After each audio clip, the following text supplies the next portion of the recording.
জন্য আমরা আপনারা সকলে আমরা জানি কার কি ভূমিকা আছে, কার কি ভূমিকা থাকবে, কার কাছে নেতৃত্ব দিলে কিভাবে কি আগাবে না হবে আমরা সকলে জানি।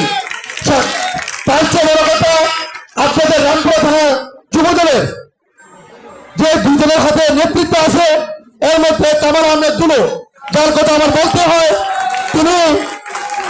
তিনি কিন্তু ধীরে ধীরে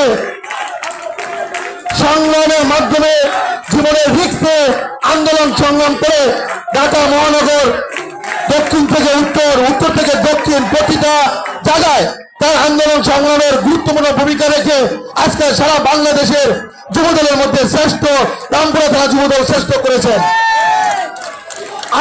আরেকজন সিপাহী সারা, যিনি সবসময় খবরের পিছনে থাকতে পছন্দ করেন, তিনি কখনো খবরের সামনে আসতে পছন্দ করেন না।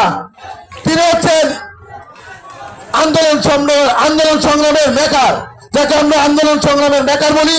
আমরা তাকে যে অবস্থায় যখন যাকে যে নির্দেশনা দিচ্ছি, আমরা বলতে মহানগর অর্থাৎ যে তাদের কমান্ডিং অফিসার ছিল, যখন তাকে যেরকম নির্দেশনা দেওয়া হতো সেই নির্দেশনাগুলো কিভাবে বাস্তবায়ন করতে হবে, সে সার্বক্ষণিক দিন রাত ঘুম হারাম করে প্রতিটা আন্দোলন সংগ্রাম যিনি তিলে তিলে 100% বাস্তবায়ন করছেন, সে আসিফ সরকার জীবন।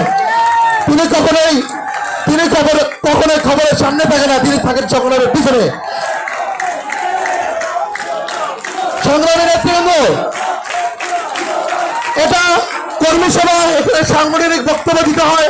আমি শুধু সাংগঠনিক বক্তব্য এতটুকু দিব যে আপনারা ঢাকা মহানগরের এমন একজন নেতৃত্ব পাইছেন, যে নেতৃত্ব শর্মিদ্দিন জুয়েল এবং সাজ্জাদুল মিরাজের নেতৃত্বে যে টিম আছে, এই টিমগুলো আমি বিশ্বাস করি তারা তৃণমূল থেকে গড়ে আসছে, তারা তৃণমূলকে মূল্যায়ন করবে।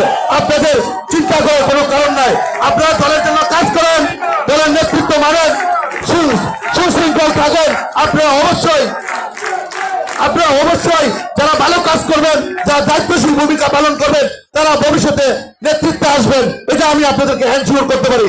তাদের মধ্যে কোনো পার্সিয়ালিটি পাবেন না ইনশাআল্লাহ। সংগ্রামী নেতৃবৃন্দ, আমাদের এক ফ্যাসিস্ট সরকারকে আমরা সরাইছি। এই ফ্যাসিস্ট